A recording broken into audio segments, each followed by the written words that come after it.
And so their journey begins. What awaits them, they do not know. Each holding nostalgia that 29 years ago was born from a promising series, but now only the darkness of uncertainty. Come, start your journey. Return the light of hope to our world with the rpgmgp. Welcome to the RPG Maker General Podcast, or the rpgmgp, your one-stop shop for everything RPG Maker. This is Cody, aka Marpix, and with me today on this lovely April Fool's Day is our pal Firgof. Hey guys. And back from the grave, since the new format relaunch, the Red Mage. Hello everybody. A whole lot to talk about today. So first off, Yanfly has no concept of April Fools and has released two huge updates. He has the Yanfly icon generator and the Yanfly picture common events. Now, those are really long and obscure names, but what icon generator does is, if you've ever made like a Nintendo Mii before, you can make icons in the same way. You can take existing icons and sprites and squash and stretch them and make your own custom icons for your game. Oh, that's excellent.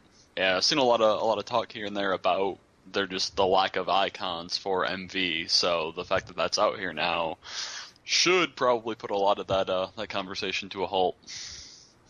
Yeah. Based on what I've seen with pixel artists doing commissions on Tumblr, you can get a sprite from basically anyone. You can get a tile set from more than a couple people. You can get icons from nobody. Right. So hopefully that'll diversify what people are able to work with. And then the other one, which I think is really, really cool, is the picture common events. So you can put a picture and overlay it on the screen, and then players can touch it or click on it or interact with it in some way with their mouse. And that allows you to make mini-games. That's interesting. Yeah. That opens up a lot of potential for for a lot of stuff. That's awesome. I think simply based on being able to click pictures, you can make rudimentary Flash games that don't require animation. I think that'd be really cool to do. Just That's awesome. Go easy on the dress-up games. Those are going to be everywhere. That's true. That is true. Now he's got to make sure that Windsor doesn't include one for his sequel. Hey guys, it's Windsor for Jack and Joey's jerk-off quest.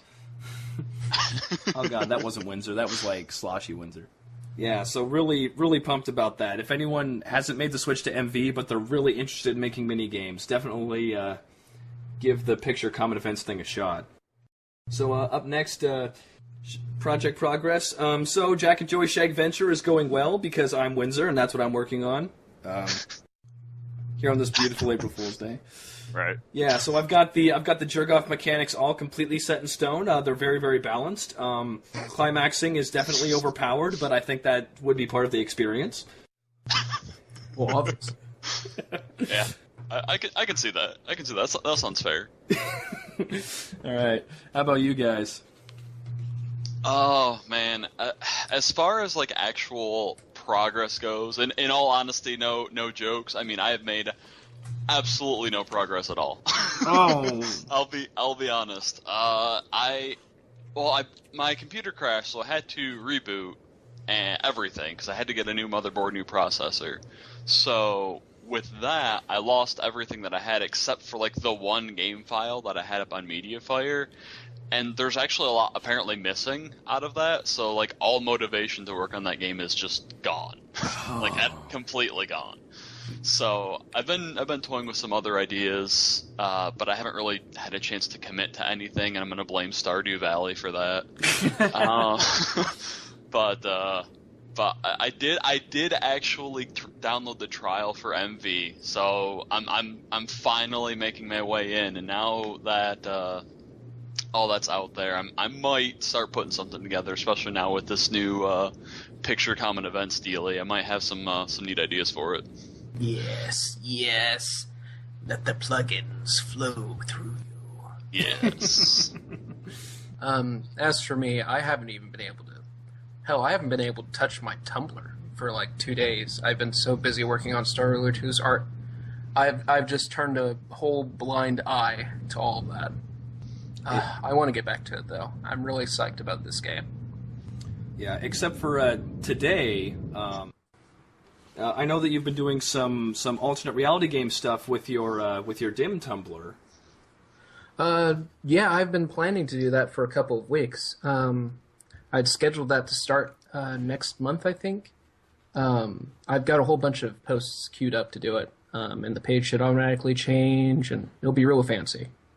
Nice. Wonderful. Yeah, I think the only ARG, not to get too off topic, but that I've ever been a part of was back when Ben drowned with the Majora's Mask thing. I don't know if anything. Yeah, that was what the last ARG I've had anything to do with. And then that just crashed horribly into a burning wreck, and there's been no recovery. So I didn't even know Majora's Mask had an ARG. Well, kinda. This one guy had created, like, he was working on, what's it called? Just basically where you could go in like a dev mode for it, where you could go in and just do some random stuff with it and put people in weird spots and make things happen that shouldn't happen. And so he released this video, which I don't remember what the first one was called, but had like the whole story along with it. Found this game at a garage sale, yada yada yada, and it had a save already there. And like, you go in, and I think it was just a statue of the one song that creates a statue of yourself, and that was pretty much all that was there. So he tried to actually play the game, and some really weird shit started happening. And he had videos of everything that happened, so people were like really invested in it. And then it kind of came out a little way in that he basically just made a dev mode for it.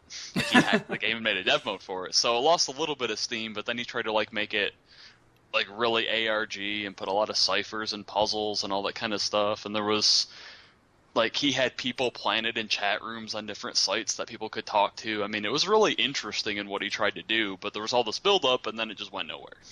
Oh, man. So the Brian Clevenger of ARGs. Yeah. That's exactly it, yes. Yeah, I'm just going to keep mine simple. I'm just going to put a couple of like tags here and there in my posts. Maybe give a couple of hints and wording. Gotcha. So you're not That's going probably the best way to do it. Yeah. Unless you have a large community like Valve, and they did a couple Easter egg things with TF2 where they would put deep in the item hashes some kind of clues for some other things, and people still figured out what the hell they meant within like 2 days. It was scary.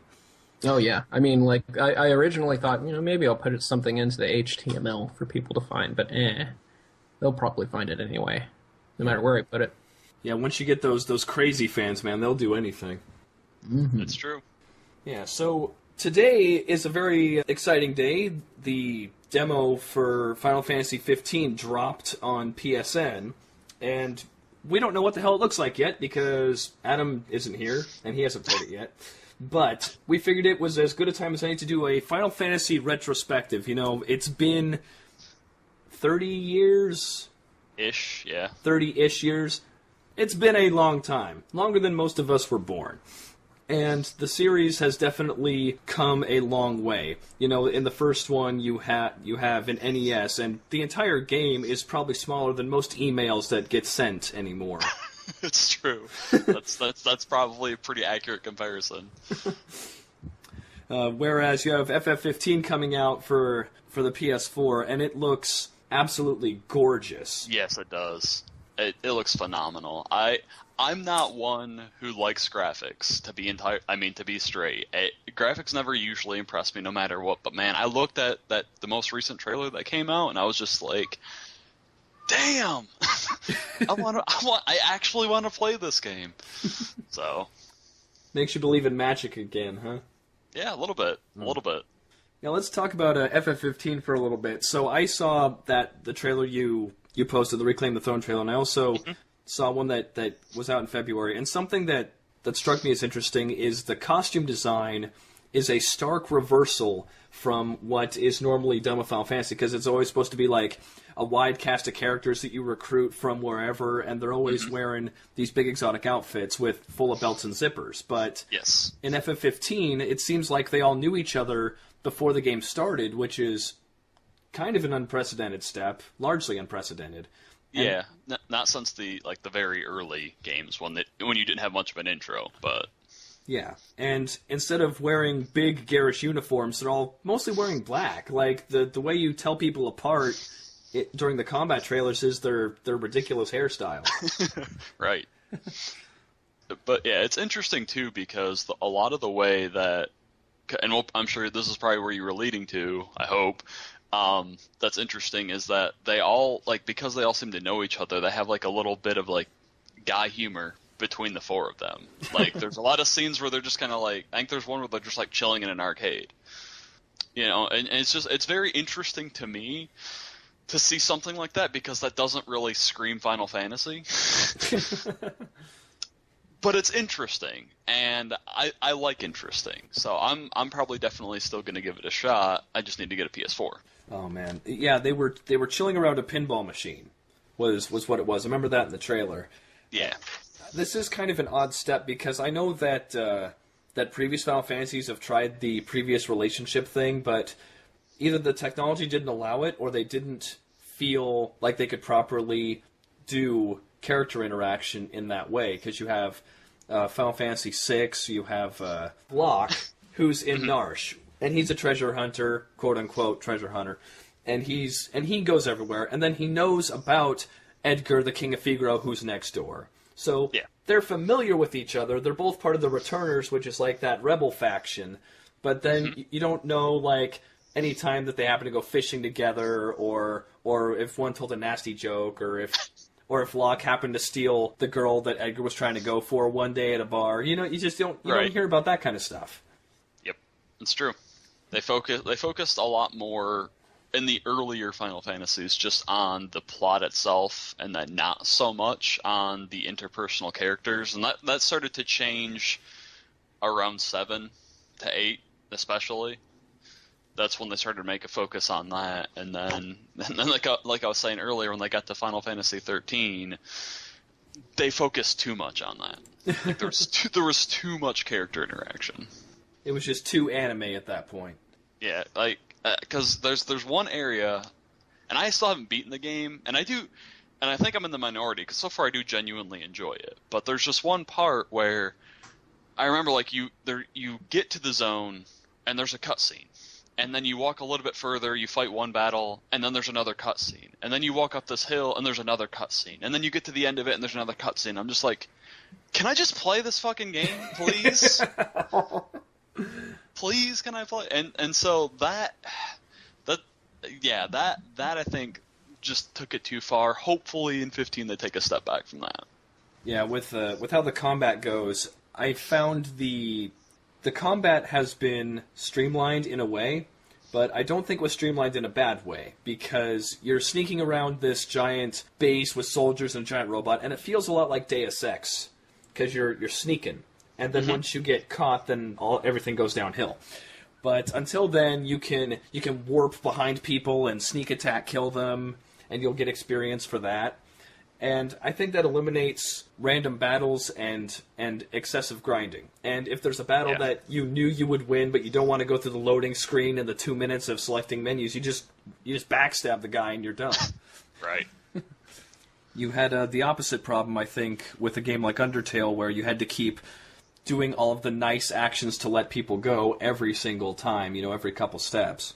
Yep, and not only that, if you wanted to go the alternate route and you wanted to do genocide, you had to just run around in the same area for what felt like ever to clear it of all of the living creatures that were in it.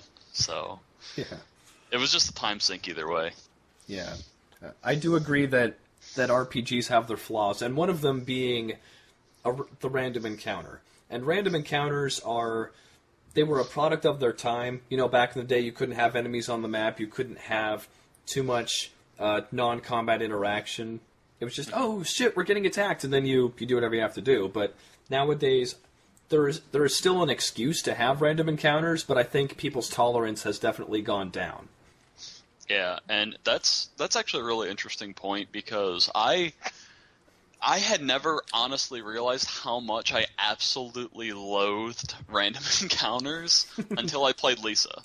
Because there's like a couple areas where there's random encounters, and those areas are fucking awful.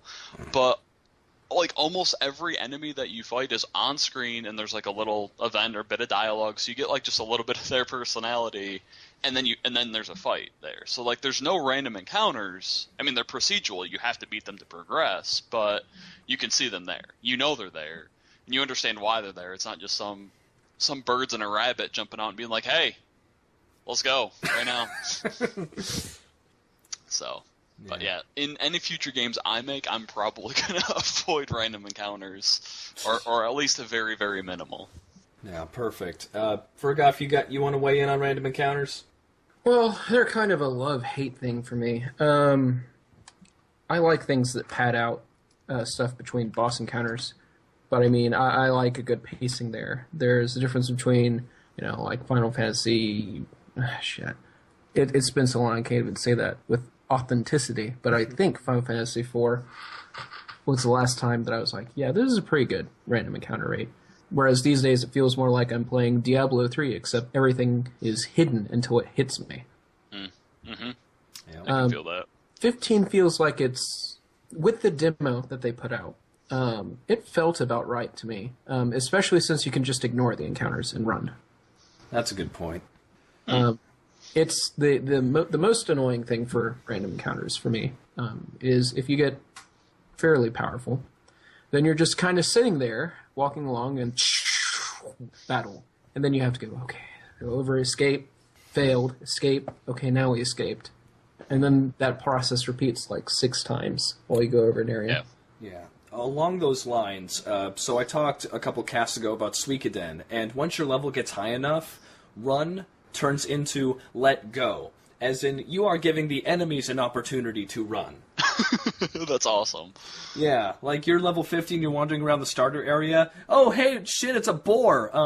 And he's like, no, please, for the love of God, I will just leave. Okay, let go. There you go. The other thing, the best time I've ever seen random encounters, I think, would be the first Final Fantasy Legend game. And I'm not saying that it's my favorite type of combat, but I think they understood what made random encounters work way back in 1990 or what have you.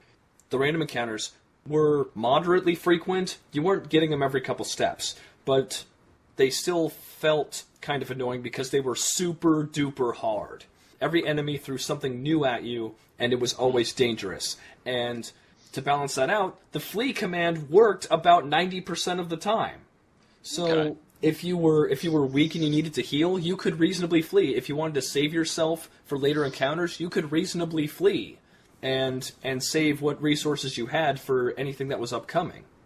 That's interesting. Yeah.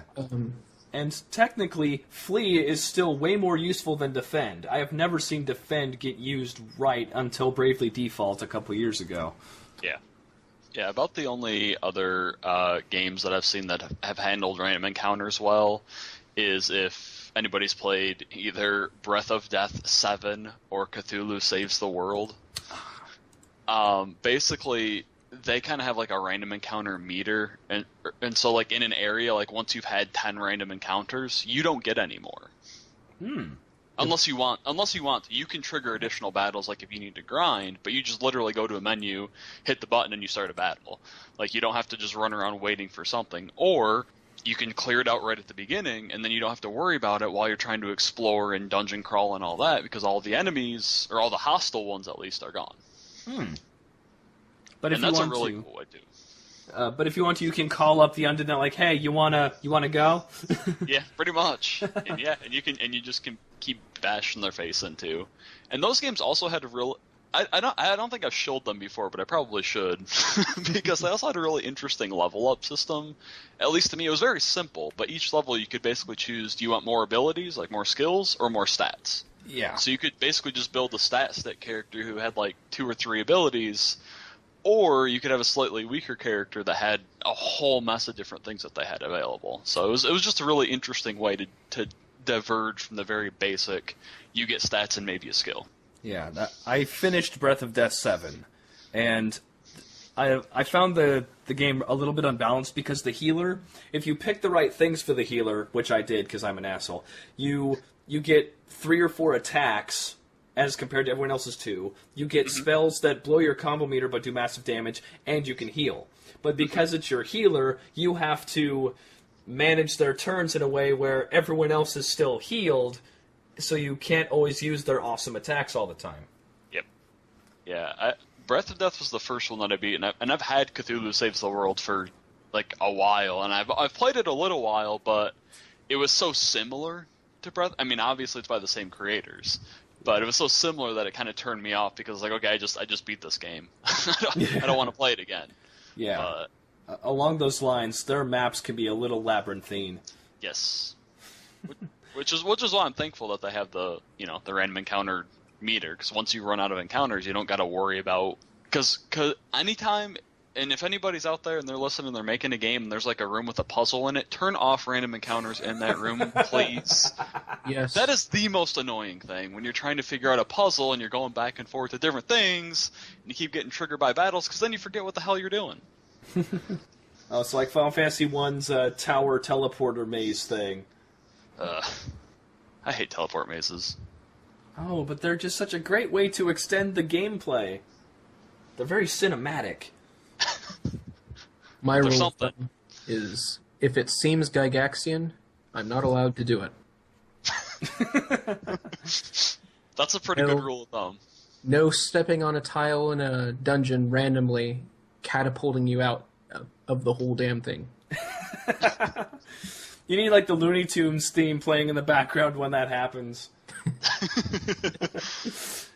Or you stick your head inside of a pot to look for treasure, and like the pot's mouth closes on top of you, so now you're wearing a helmet that is very powerful but also blinds you. Like you literally can't pull it off of your head. That's actually pretty excellent.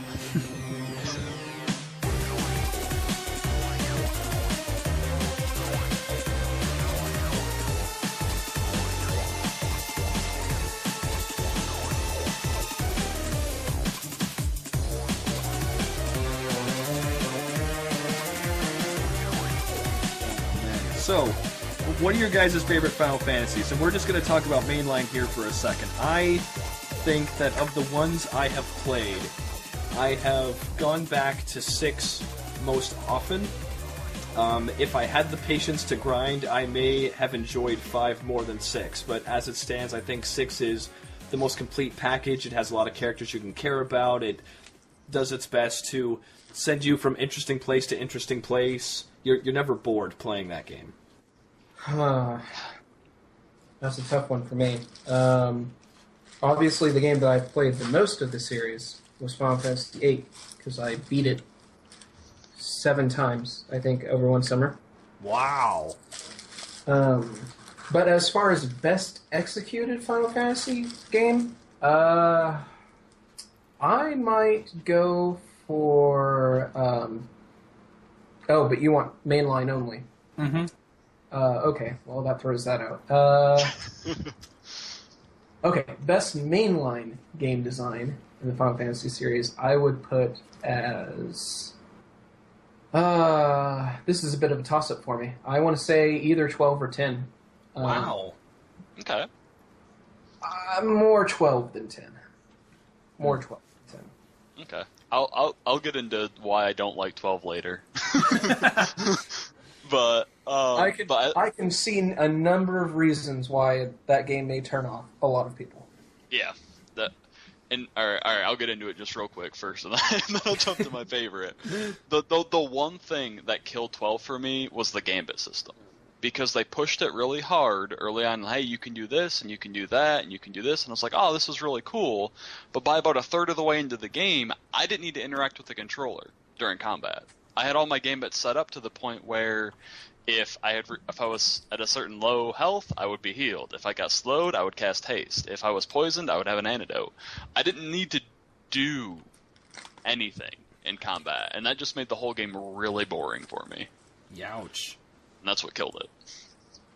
That it was there is what saved it for me. Because I mean, imagine. Okay, I mean, yeah, there's that, but also, like I can understand that combat is effectively a puzzle in 12, and once you figured out the puzzle, you win. basically. And then, why don't we just skip to the end? But it kind of is skipping to the end. In any case, I put it at that ranking because I really appreciate it when a game lets you customize the AI of your companions. It's so damn necessary, and I'd much prefer it if I don't have to go through 30 seconds of option selection, which is always the same sets of options that I use on the same enemy over and over. I much prefer it to just go, oh, this is an enemy that has like 5x weakness to fire. Okay, mages are casting water. Right. Yeah, I can see your point, and I understand your point, but I will have to respectfully disagree with it. But yeah, We disagree. yeah, just because on the opposite, like, and this is not my favorite, obviously, because I haven't beat it yet. But 13 also is like nobody's favorite. The combat in that game is frantic and intense pretty much all the time, and I really enjoy that because basically you can switch classes, mid-fight, and so you have to constantly swap to adjust to every different situation that you're in. And I really enjoyed that. 13. Yeah, the combat is definitely its shining point as far as I'm concerned. But anyway, as far as my favorite goes, it's either 4 or 6. I have purchased every single re-release of 4 and 6 that have been put out from Super Nintendo all the way to Steam. So those two are the ones that I replay the most often. I believe I like the story of 6 better, especially because you lose halfway through, and that is amazing to me. You just lose to the final boss and he destroys the world. Like that's awesome. But the characters in 4 I like more because the only problem I have with 6, it's great that there's so many characters, but you really don't get to see a lot about all those characters. That is true. 6 really pushes the ensemble cast and everyone's the main character, but when everyone's the main character, no one's the main character. Exactly. Yep. That's my biggest beef with 6. And so I think overall, edging it by just a little bit, 4 is the stronger game. But it's close. 13 has the opposite problem of that, where Lightning is the goddamn main character. Everyone else get the fuck out of the way. It's true. Jesus, is that true? But yeah, there's way she is. Yeah, I don't know. I mean, to be honest, if it weren't for Snow in that game, I don't think I would like any of the characters. Snow to me is awesome. He's basically just like my uncle, which is probably one of the reasons why I like him. He even looks kind of like him. But beyond that, I guess Fang is alright. I just met her, so I don't know a whole lot about her yet, but she's alright. But the main cast, I'm just kind of like, not really a fan. I feel like the last entry in the Final Fantasy 13 series was what they wanted the series to be all along, which is one character with a variety of tactical options. Probably. I've seen stuff about it, but I've not played any of the either 13.2 or Lightning Returns. It did something which I really liked, and I always liked the job systems, but real-time job system change is great. Yeah. And I hope it returns. Yeah, that goes against what's typically part of the old school games, which is the resource management. You change your job, and then you're stuck in that job for a while, and they don't encourage job changing in earlier games, especially with how stat gains are distributed and that kind of thing. Mm-hmm. So it's about your decisions and how they matter. But in Lightning Returns, it sounds like you just have to strategically adapt to what's in front of you. That is basically what it is. Yep. That might be more interesting. tactics game. Of course, Cool. It benefits from that because it finally realized it's a tactics game. Yeah. Like, if you have a party of 4 dudes, you can cover basically anything, but if you just have one not dude, because no one said that Lightning's a guy quite yet, then you're going to need those multiple jobs. Because either you have the multiple jobs, or you have the MMO problem where every job class feels the same, because they all need a healing skill, they all need a buff, they all need, a damaging skill. Yep. Right. Something that you brought up about 6 that I really like is that's something that hardly ever happens in traditional media. Just screw video games, just traditional media in general. The characters are not allowed to fail. And by giving them that leeway, they seem more human, and their reaction to the situation becomes very endearing. It does. Yeah. An anime I like to bring up is Tower of Druaga, which is based off of another video game, an ancient arcade game. And the anime doesn't follow the game at all, for good reason, for its benefit. But there's a spot early on where they want to take a shortcut, but they mess it up. Like, it's done in a very funny way, you know, but they spend this whole episode trying to take the shortcut, and they keep facing magical traps and shortcuts, and they get changed into cat people, and, you know, it just temporarily. And so then at the end of the shortcut, they realize the door's locked, they can't open it, and they have to walk away dejected. But all of them, you know, they handled it in their own way, and that made it seem much more entertaining than them just coming up with a clever solution. Right. Yeah. Yeah. And because that was probably, I mean, going back to 6, like, that was probably, like, the single most powerful moment, I guess, because, like, when you start the game, and you go through the caves, and Locke shows up, and he, you know, he's like, all right, Tara, we're going to go to Figure, we're going to see the king, everything's going to be all right. I mean, you've got 2 people. You have the whole world in front of you. You don't know where anything is, but it's a new, unexplored world. But then after Kefka blows up everything, you're Celis, and you're alone on an island, and you have no idea where anybody is, or what anybody's doing, if anybody's even still alive. It's like, just coming out of the house the first time, it's just like, Jesus, what the hell happened? And then you've got to traverse the world, and I mean, you don't have to find everybody, you can. But, you know, people are all doing their own thing. They've all, like, it seems like everybody's pretty much just given up at that point. Like, they're all just living their lives their own way at that point. Like, nobody is like, yeah, let's band back together and go take down Kefka. Everybody's just like, you know, I'm just gonna, you know, run this orphanage here. Or, you know, I'm gonna pretend to be this dead soldier and keep this this lady happy.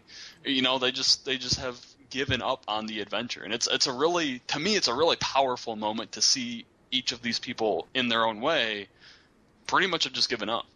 It's super realistic, too, because you've allied with these people who you don't know, you all want to kill Kefka, and then you fuck it up. Like, that took a lot of time, a lot of energy. It's like, I don't want to go through that again. Right. Until you have, like, a Blues Brothers-esque moment, and you absolutely have to get the band back together, and it's happening, and you can't stop it. And...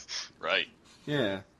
But yeah, that's why it's the second. I just, like, the whole world of Ruin, everything, like, that made the game. The first part of it, it was just pretty standard fare. But once you get into that second half of the game, it is so good. I have to disagree with you. FF6 at the beginning is not standard fare, but everything that it does is subtle. It's all subtle improvements that I don't think have been addressed, and it's that type of subtlety that people need to learn. For example, the first town you see, Narsh. They demonstrate a lot of graphical elements that they haven't really tried in other FF games or since. You have these graphic elements that are above the characters, so like now the town has a ceiling, it has ropes and bridges and stuff. And you can go under the bridge. And then they have... I really spurg about this, but side entrances. You enter a cave from the side. You have an exit on the side. You have stairs in later towns that go sideways, and they work. Like, that adds so much depth. That's true. I can't deny that. Yeah, and then when Figaro goes underground, you know, the whole thing just like... You know, it's those things that people don't try to emulate. They all try to take the surface elements without understanding the other stuff. Like sideways stairs, I'm probably the only sideways stair fanboy out there, but I think it is so goddamn amazing that I will put FF6 on the top of my list for that. Just for sideways stairs. You bet your ass. I need to put some sideways stairs in our Space 4X RTS then. Do it. And another thing about FF6 with the graphical stuff is during the opera, when you're supposed to stop Ultros, you have the stage beneath you, but then you're on the rafters above it trying to push stuff down to interrupt him. Right. And you don't see that much in the SNES era games, is that pseudo 3D effect. The only time is with Mario RPG, and it did it really well. But before that, everything is flat. You have pictures of stairs that go up, but you don't see characters actually traverse up. I think FF6 did a very good job of capturing what should be a 3D city in a 2D plane. I can agree with that. Mm-hmm. Yeah, there's a lot of those subtleties that didn't really... I never really paid attention to until now that you bring them up. I'm like, oh yeah, I did do that. That was really neat. So I just did to you what a friend did to me with baseball, because I used to not care about baseball at all, but then I had a friend of mine who actually knew the players and knew what their tendencies were, and then the game went from just the surface elements to something exciting, because you understood the intent behind the actions. I can dig it. Yeah, that would take some further explanation for me, but okay. Yeah, it makes sense though, because if you're just looking at the bare surface elements of something and trying to replicate it, but not capturing everything that's there, it's like it's like going somewhere exotic and then sending somebody a postcard. They're not going to understand the majesty of everything that you've seen on this little piece of paper. Yeah, no. Picture on it. Greetings from Tuscany. Well, what's in Tuscany, dude? They wouldn't let me bring the food back on the plane, man. You had to be there. Right. No, I can give you a teeny tiny baseball example, because I saw a game last summer. So I went to see the Mariners, which is the Seattle's team, the Seattle Mariners. Okay. And basically, they were not doing great that game. And what I saw happening was the pitcher was just throwing a ball, and every Mariners batter was just letting it go. And eventually the pitcher just kept throwing that first ball faster and faster and faster. Like, he didn't even think about it, he just chucked it. And then I realized what was going on. The Mariners were coached to be more cerebral. They were supposed to watch the pitches, get an idea of what the pitcher was going to do, and then, build a plan of attack from there. Like, does he like to trick you? Does he like to change it up? Does he prefer a fastball? But then the guy on the White Sox was just going, they never swing at the first fucking pitch. Right down the middle. There you go. Right. One free strike for me. So it's that kind of game. Gotcha. I can dig it. Yeah. But if you're just like me and you're an idiot and you're just watching a guy chuck a ball and I'm like, why are they never fucking swinging at that thing? Right? Yeah, that'd be my reaction. Yeah. What's going on? Oh man. Yeah, so I think 6 takes the cake. I like 5 because not only because of its deep, complex job system, but also because it does a little bit better job blending story and gameplay. I think 4 did this better based on what I've heard with the transition from Dark Knight to Paladin, but I can't say by myself, what did it. But I do know that in 5, you have this boss early in the game, and you hear, oh, well, guess what? He only attacks women. And then suddenly he's attacking Ferris, who you've assumed this whole time is male. Yep. Not everybody really picks up on that, but that is a very subtle hint to a major thing that will come later. Mm-hmm. Another conditional one in FF6, and this is the only one I can remember, is when you first start the game, if you have Terra use magic on an enemy, then Edgar and Locke freak out like, whoa, you can cast magic? Yep. And then you have a cute little cutscene that plays. Yep, and then it's never brought up again. Mm-hmm. But it is an interesting thing, because the first time you do it, all of a sudden your combat is broken. You're like, well, what the hell just happened? Because they're jumping around and doing all kinds of crazy shit on your screen. Yeah. So you've played 4. What's the deal with the transition to Paladin? It's basically what happens is you are the Dark Knight. You were trained by the king of Baron, which is your hometown, to be a Dark Knight. He basically raised you as his own son, which is interesting. And so, as you go on and progress through, Like, 4 is the game of everybody dies.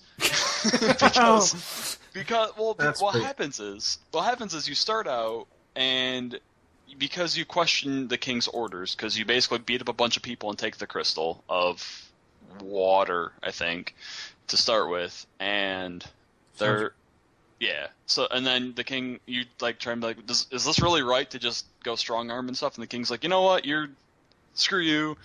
If you want to get your job back, you're going to go and deliver this package up to these people. And you're like, yeah, all right, I guess. So you go, and your buddy Kane, who is my favorite character of all Final Fantasy games, by the way, comes with you, and you go there, and it's a bomb, and it blows up the town, and this little girl is there, and she eventually joins your team, and she's a summoner, but she summons Titan, who creates an earthquake. You're separated from Kane right at the beginning of the game. You go through a little bit further, and you do some other stuff, and you start to get like a full party, and you're like, okay, all right, we're really starting to rock it now. And then the Baron is attacking this other place, and so you're trying to defend it, and Kane shows up, and he's working for the bad guys now, and you're like, what's going on? Well, he beats you up, and he takes your healer, who's your girlfriend, because he's got a thing for her. So this guy beats your ass and steals your healer. What do you do? Right, steals her healer, steals her girl, and you're basically just left lying on the floor. So you gather up limitations of his women, I suppose. Yeah. So you gather your party back together. You're like, all right, we need to go. Let's go to Baron. They don't have any real like navy, so we'll take a couple ships and we'll blow some shit up. You're sailing. Oh, there's Leviathan, just out of the water. Nukes your ship. You're by yourself. All of your party members are gone. Again. This happens several times throughout the game. It's really interesting to me because it's a really good way to like show, because they have a really large cast of characters. It's just nobody really stays with you for very long until the final team. But anyway, once you lose everybody, you end up back at the town that you ransacked in the prologue. And so everybody knows who you are because you're the guy who basically like killed like a third of their townsfolk to get this crystal. Oh fuck. Yeah, and so they're all like, basically shitting down your neck. And at this point, Cecil is like, I don't really want to be a bad guy. I'm trying to do the right thing. This is just the only way I know how to do things is by using, the Dark Knight. And so the Elder's like, all right, well, I see that you are trying to do the right thing. But going the way that you're going, you can't stop Golbez, who is, the big bad, the Exdeath, the Sephiroth, the whoever, the Kefka. You can't stop him if you keep relying on that sword. And he's like, well, what do I do? He's like, well, you can go to this mountain off in the distance, and you can try to become a paladin if it accepts you. And Cecil's like, I mean, I got nothing else I can do. I got nothing to lose. Everybody's gone that I knew. I'm by myself on this island. All right, let's go for it. The game has properly demonstrated that you have nothing else left to lose because you've lost everything twice. Exactly. So then he gives you 2 party members, who are just twin casters. You lose them too, eventually.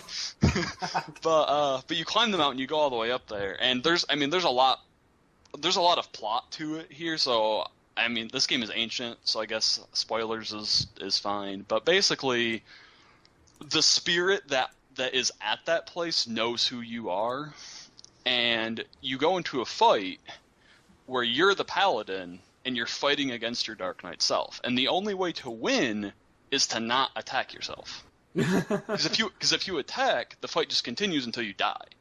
Oh shit! So you have to basically just sit back, guard, and be a paladin. You can't be a Dark Knight anymore.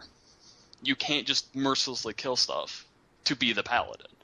So once you figure that out, and you outlast him, and then he disappears, then you become the paladin. And that's like the major class change. It's the only one in the game. But it is a pretty powerful moment because you have to like completely change how you play that character in a new class.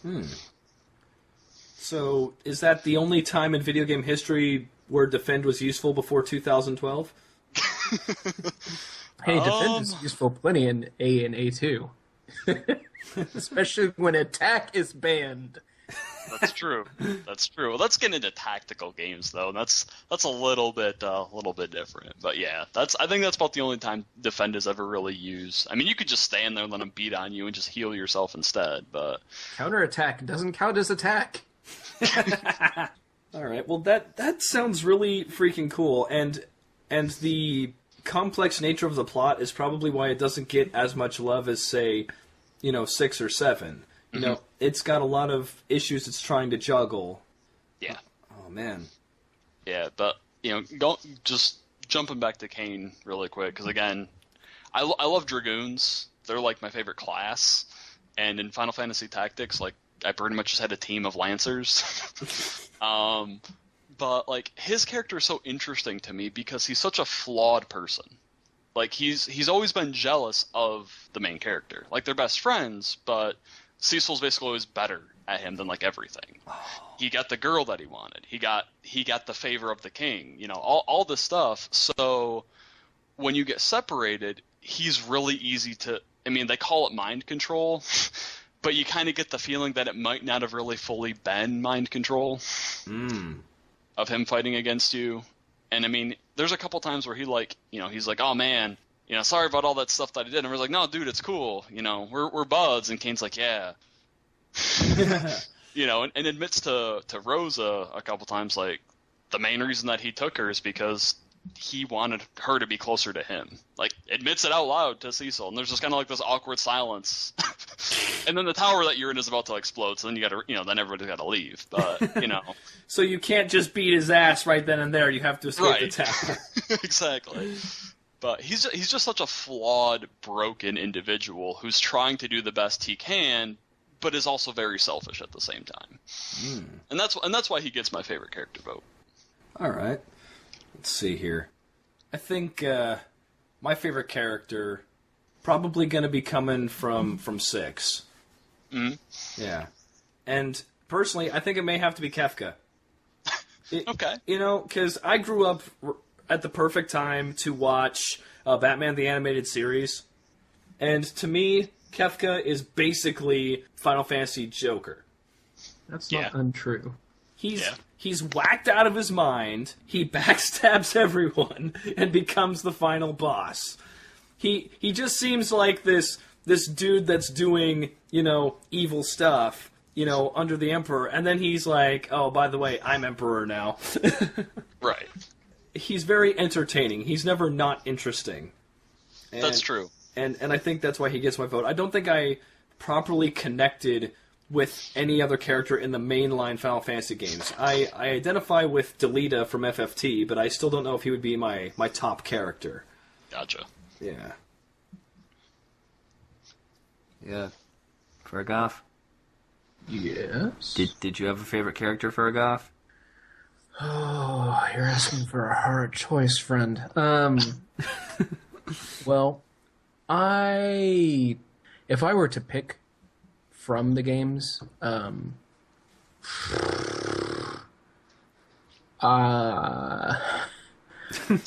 really like a lot of the Final Fantasy IX cast. Okay. And yeah, I'd probably be from somewhere from Final Fantasy IX, but I can't choose. You won't get me to completely back any one of those characters. It's not going to be Steiner, but everything else is pretty much up for grabs.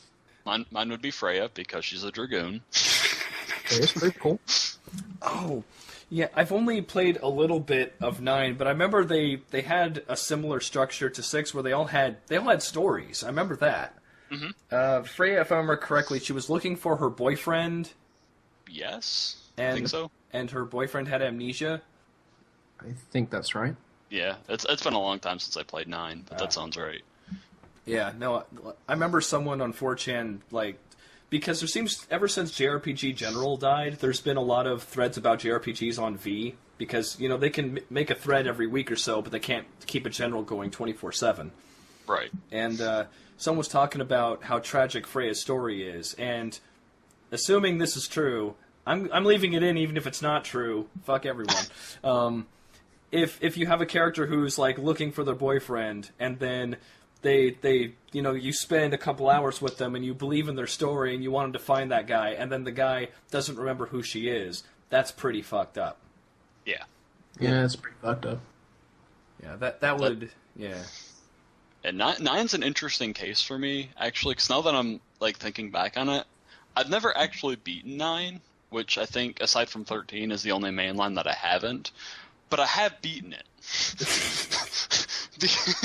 Because I don't remember how old I was, but I went over to like my cousin's house, and he was on the final boss, and he couldn't beat it. And I picked up the game, never having touched it, just kind of figured out what all the abilities did, and I beat the final boss in like my second try. So I've beaten the game.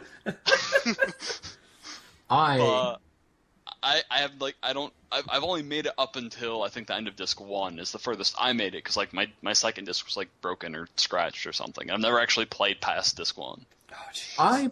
I played through 9 on a rental, and I had like 2 hours to go when I was at the last disc, at the last fight. And I was like, screw it, I gotta beat it right now. So I pulled out my Game Shark. I was like, oh, sweet. This is a code that puts every ability onto my weapon. That sounds sweet. I'm gonna give that to everyone.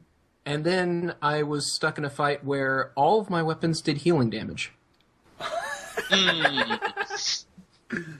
Oh, that's great. Tried to make it work. I couldn't, though. So sad. Shed a tear for the poor young Firgof. I re-rented and beat it, though.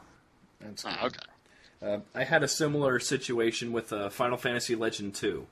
I've owned this game on my Game Boy probably since the turn of the millennium. It is my favorite Final Fantasy on the Game Boy, and probably my favorite one that isn't named Tactics.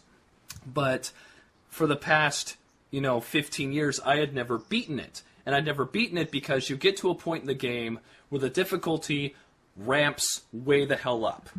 And Wait, we're talking about again? Final Fantasy Legend 2 for Game Boy. Oh.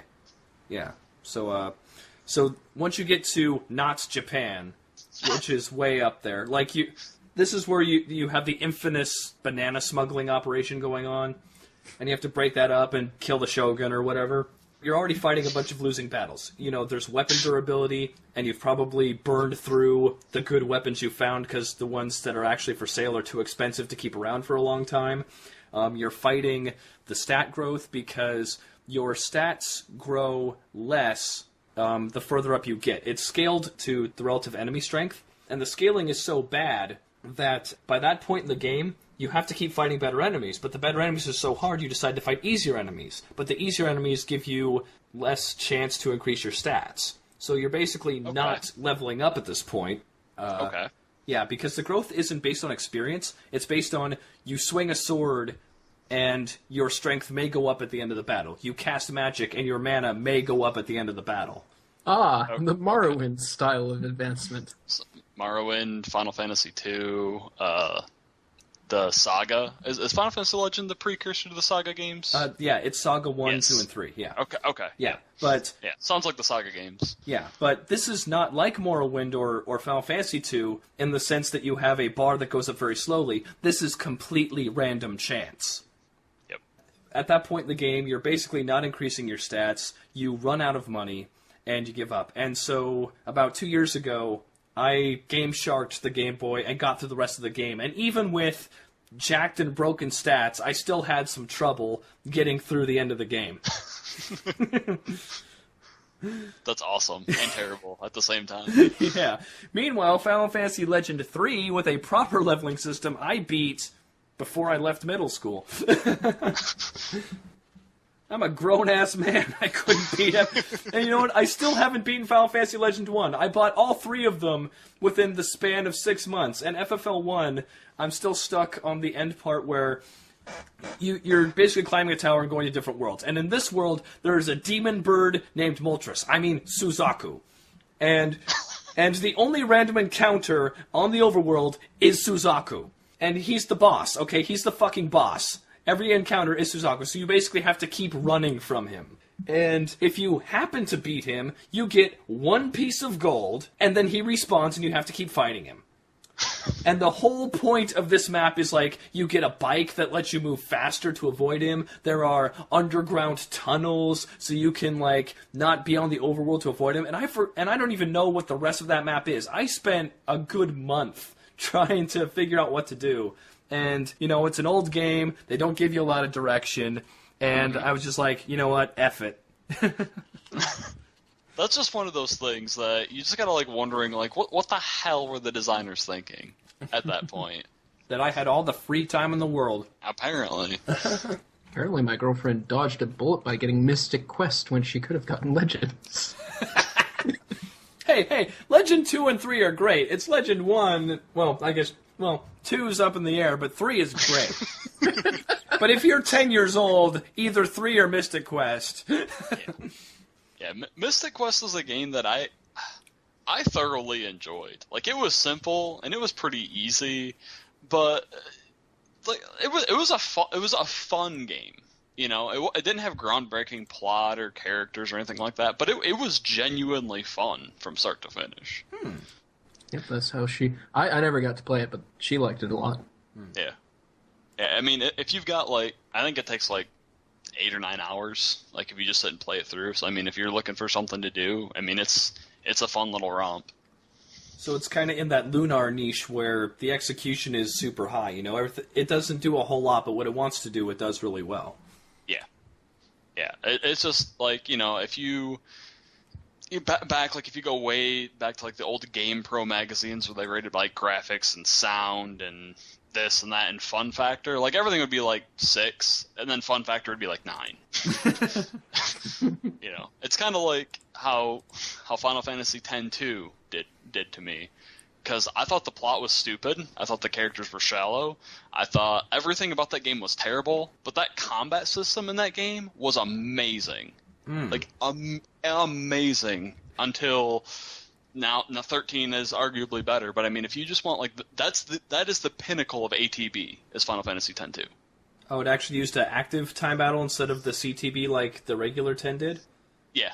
It used an ATB, and, like, if an enemy was, like, gearing up to attack, like, different classes, like, moved quicker. So, like, if you had, for example, Riku as a thief, you could wait for the enemy to start to attack, and you could hit your attack button, she would go to the enemy, hit them before their attack animation went off, and it would interrupt their attack. And she didn't do that much damage, but I mean, because she moved so quick, it worked really well. Like, that is, like, the best ATB I have ever played, ever. Plus, it has, like, job system changing mid-combat, and you get bonuses for shifting mid-combat. I mean, the combat system was amazing. It's a shame that the rest of the game is absolute garbage.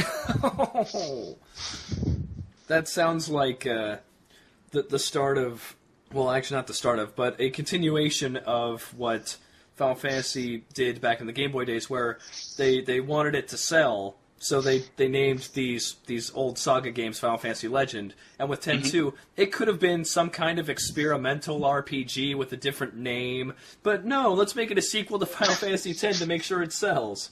Right. Well, you know what it probably was, is I imagine that it didn't start out as 10-2. A lot of games, actually, don't start as what they come out as. That's true. Because then they go to the pitch, and then their team goes, eh. But if we made it this IP... Right. Yeah. My favorite story in regards to that is Suikoden. Because someone went up to Konami and had this idea for this game with 100 characters and all the plot and all this stuff. And Konami said, that sounds great, but it also sounds really fucking expensive. 108 characters. So they said, you know what? You prove this works, and then we'll let you make your dream game. So basically, Suikoden is the prequel to Suikoden 2, which is the game they originally wanted to make. That's interesting. I know. Oh, sorry, go ahead. You go right ahead. I was just going to say something dumb. Okay.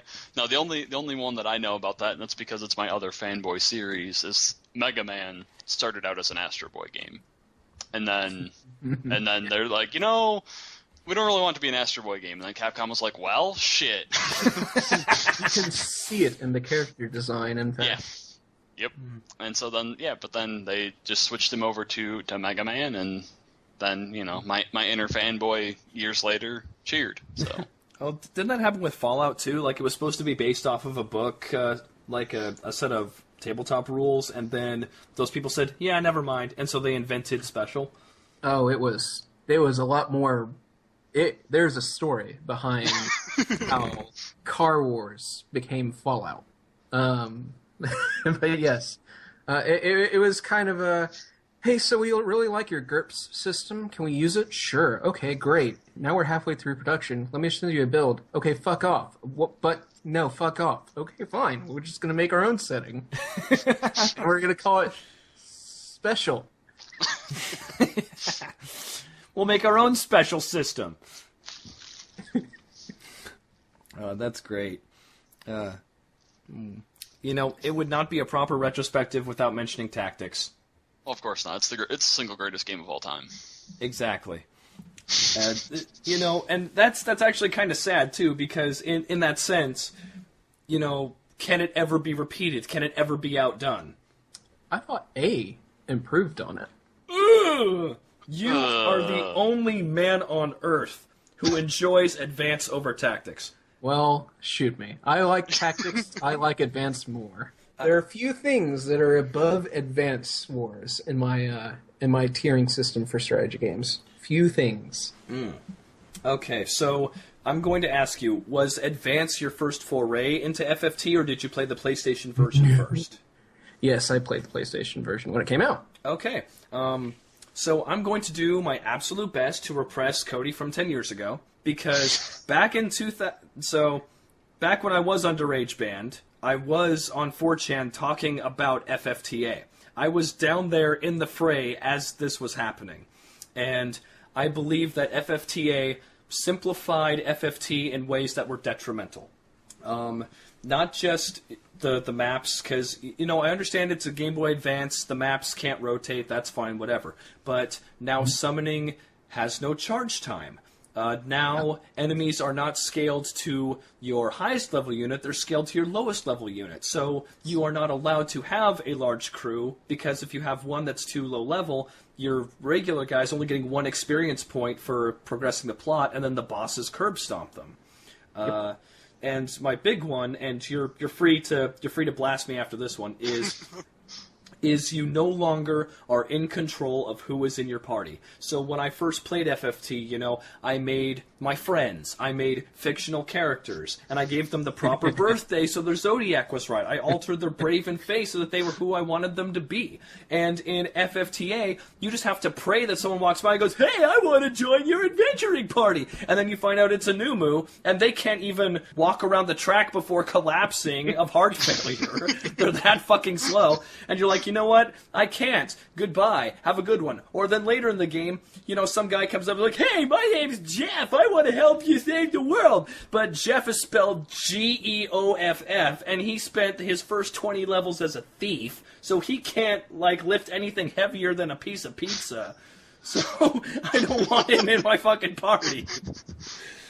Well, I can best eloquently explain why I like Advanced more than I like Tactics. By comparing both game states when I'm about 15, 18 hours into the game. So, you know, respectable length through most of the game. Okay. FFT was turn 1, kill everything on the map. Proceed. Because I had an unbeatable combination of players that would succeed in almost every single conceivable strategic concept. And it didn't hurt that everybody had haste all the time and everybody on the enemy team always was slowed. And other bullshit like that. Also, nobody could ever hit the guy that could move like 14 squares and always counterattacked like 4 times and had a crazy, ridiculous sword, and so on and so forth. FFTA was, haha, shit. Because cards changed so much of that combat system for the better. Because I love FFT. I really do. It did get repetitive, even though they tried their damnedest to make the scenarios different late in the game. Because shit was still getting banned and restricted. And you could manipulate it so that enemies would break that rule. See, I never successfully got an enemy to break it. But that's beyond that point. Something that I will say about FFT, though, is I'm actually very thankful that the game was easy, because a lot of my time was spent on game FAQs reading about the single-class challenges and the solo Ramza single-class challenges. And FFT allowed you to beat it in your own way. You were never, ever wrong. If you wanted to do it with, 2 summoners and 2 time mages, and that was your party through the whole game, it was still beatable. It was still doable. And that made it feel special. Whereas with a game like Bravely Default, if you want to fight, some of the higher bosses, you need specific abilities that you have to grind for. And I hated that. I absolutely hated that. Yeah, and I think that takes away from the sense of adventure and what I came to play the game for. And, I mean, I spurred out about laws. I'm a little bit more neutral than most people, but the existence of laws takes away from that freedom to play and complete the game in your preferred fashion. Sure. That's what I like most about it, though. Because, well, you have to kind of understand that I come from a tactical wargame background. I am one of those people that played dirty pen and paper role-playing games. Back when AD&D 2 was still being used, because 3 wasn't out yet. Hell yeah. One of those crazy unwashed tactical battle grognards. Because in modern games these days, I'll be like playing Fire Emblem, and I'll just have my main protagonist run up into the middle of the field, and I'll just skip turns, because there's no point in me participating in any of the rounds, because it'll be enemy casts a spell on me, it fails, I kill them. Enemy casts spells on me, they fail, I kill them. I have the same feeling about Fire Emblem. It's glorified whack-a-mole to me. Yeah, definitely. I thrive better in a situation where restraints are forcing me to consider things in new lights. That's kind of what I appreciate most about Valkyria Chronicles, which was an unexpected game for me. Yes, I also very much enjoyed that game. Same. It's not as high up there as Tactics or Tactics Advance, but it does do some important things that I really would like to see more in the future. And I'm very, very sad that they put it on portable only from the first one forward. Only the first one ever got a major release. Yeah. And I've also heard too, and then I'll give my take on Tactics and TA. But I also heard that they're actually going to be getting rid of some of the features in the newest Valkyria Chronicles, which is upsetting. Yes. Are they removing the feature that allows you to save every turn in case shit goes downhill? It doesn't really help hope you so. all the time. Sometimes you're screwed from turn 3. But yeah, as far as Tactics and Tactics Advance goes for me, let's put it this way: as far as Tactics Advance goes for me, I have that game. I still have a Game Boy Advance SP. I'm playing through it again. I use it to go to bed. Because even with the laws and the systems, the game it feels slow. It feels clunky. I'm tired when I'm playing it. I don't really know why, but I mean, there's a lot of things I really like about it. I do like the cards, the laws, I really like that whole system because, like you said, it kind of, you can't always play in your comfort zone, and you have to get outside of that sometimes. So I have a team, I think, of like 10 people that I kind of rotate in and out depending on what laws are there. But the one thing that I actually really like about Tactics isn't really so much the tactical battle, because as we've kind of discussed a little bit, it's kind of a joke. You can pretty much steamroll with anything. You don't need to create a team of 5 teleporting 97 Brave Zero Faith ninjas with dual wield and blade grasp. Okay. I mean, if you do, you win. But what about my team of duplicate Cloud Strifes? There's that too. Or my personal favorite team, and I don't know why, because it makes the game boring as piss, is just having 4 dancers and a mime and just running Wiznibus. and you just slowly whittle down everything on the map, and there's nothing they can do about it. Skip and return button. But the one thing that I really like about Tactics Advance that they did with the different races is that different races can only access certain classes, so you have to create this combination and this conglomerate of different things in your team. And I'm actually really looking forward to getting, because I remember, because I have Tactics Advanced 2, and I played it for a little while, but never got a chance to really get into it, and I'm trying to beat Advance 1 first. But the main thing that really draws me into Tactics is the story and the characters. Because the plot to Tactics Advance, to me, is just, it's, I mean, the game starts out with a snowball fight and reading a book. And that kind of sets the tone for the rest of the game. There's not a lot to it.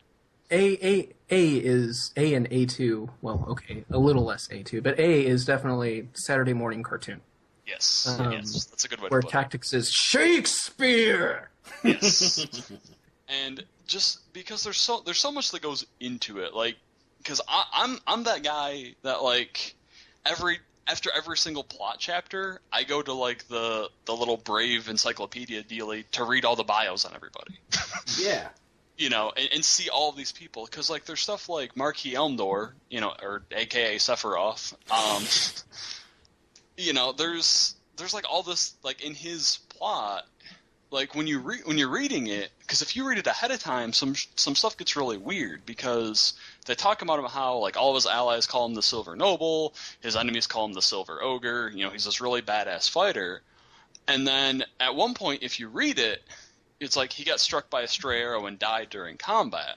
And then you fight him later, and you're like, okay, what the hell's going on here? You know, there's just a lot of little stuff like that just really, and like when I forget his name, but he was like the high priest dude that turned into Queklin. Oh, like Cardinal Draclau, I believe. Yeah, Draclau.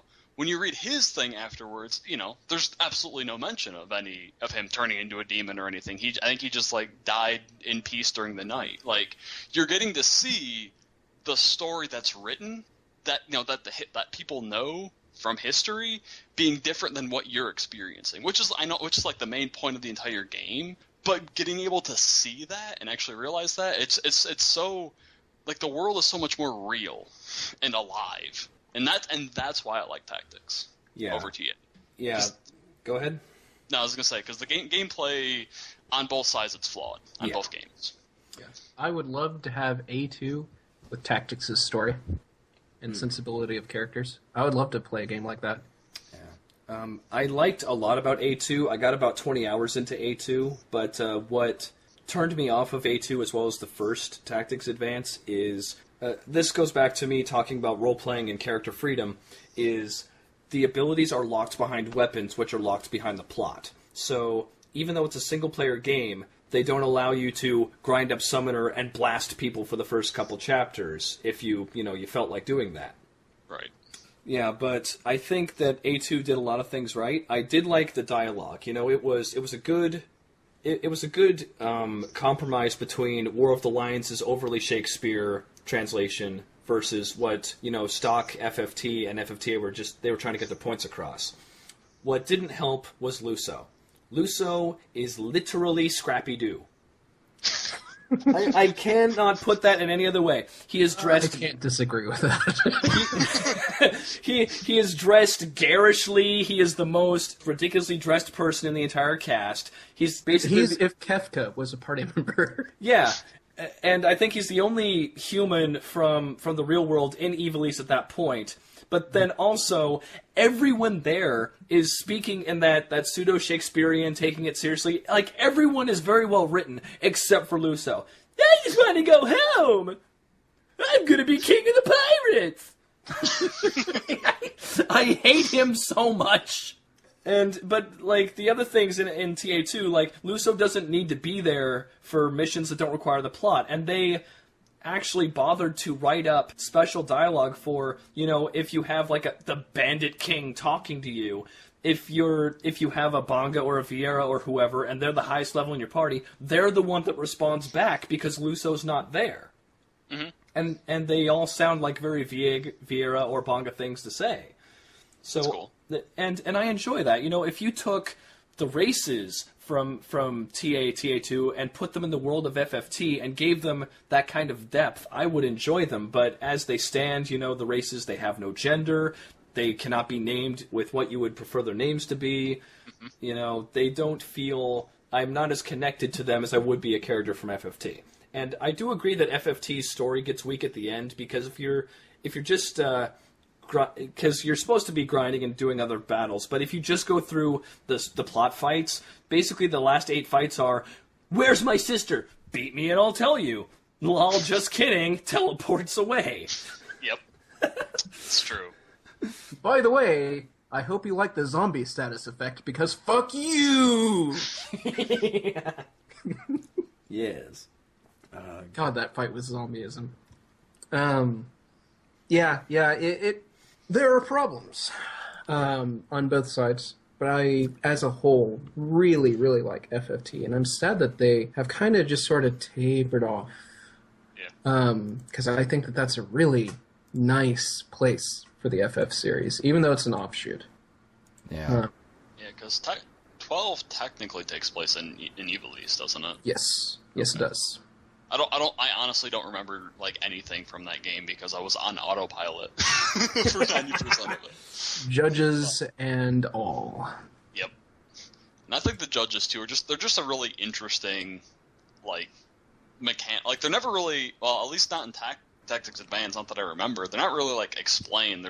They enforce the laws of the land, and they can just magically appear wherever the's a battle. Yep. It's like, oh, you're fighting the thing that's guarding the crystal. There's a judge here, and he's not going to report this to the king. You know? But that's one of those allowances you have to make. Yeah. Oh yeah, no, for sure. But it's just they're just very interesting, like as a whole, like their whole clan and what they do. As a concept, there's nothing wrong with them lore-wise. You could just make them like, you know, these dudes are part of an organization that, you know, fucking predict the future. So they know when conflicts occur. They're major enough for them to get participation in. Yep. And so they show up. Yep. Unless you're in a JAGD, and then it's just fuck off. No, it's got to be something like, okay, so if somebody brings out a dragon in this fight, the world's probably going to end. So no dragons. I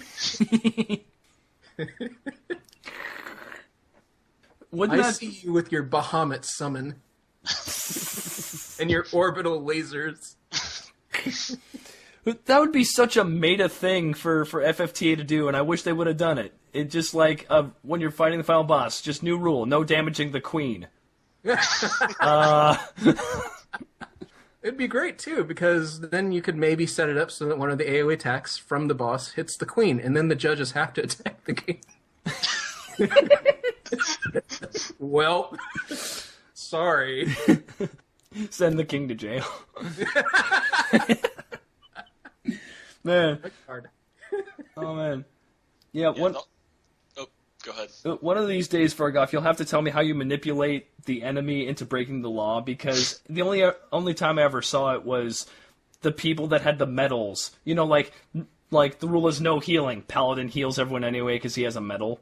Yeah, that'll happen sometimes. But it'll be things like, you get into battle, the entire enemy team is mages, judge shows up, no magic.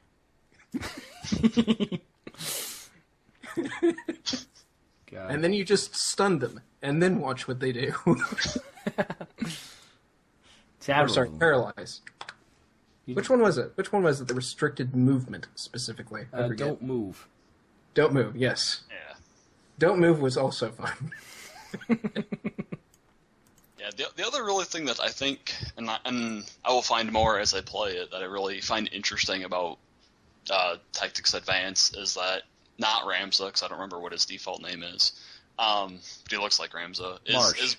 Marsh is basically the big bad. Yes. Because he is like single-handedly destroying this world. I'm sure there's more to it than that, but that, like, just what I'm getting so far, like, he's the only person that wants it to end, and he's ending it. Yeah. He's tired of this goddamn comic book universe. I brought that up a couple podcasts ago. It is the only Final Fantasy where you play as the villain. And isn't it really messed up that there's all these people who live in this world that are probably only there because this world exists, and they're going to help you destroy it? Yep.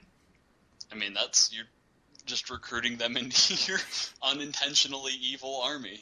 Yeah. You mean well? For you. It's escapism. It's not healthy.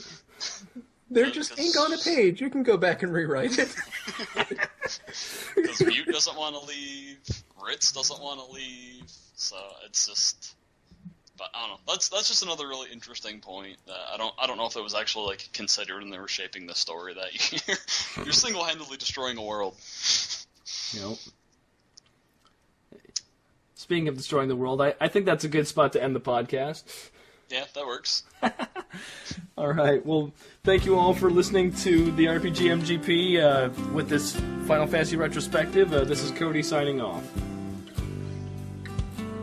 Or, Wraith, if you're going to sign off? Oh yeah, alright, sorry. I thought that was the end. We got the don't speak card. Yeah.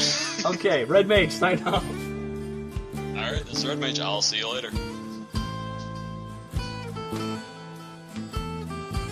Firgof. Oh, there we go. I was expecting you to ask me to sign off. I was waiting. Yes, Firgof, please. I beg you, Firgof. Release me from this hell. No ending the podcast. Red card. Yeah, it was fun, guys. I'll probably be on for the next one. See you then.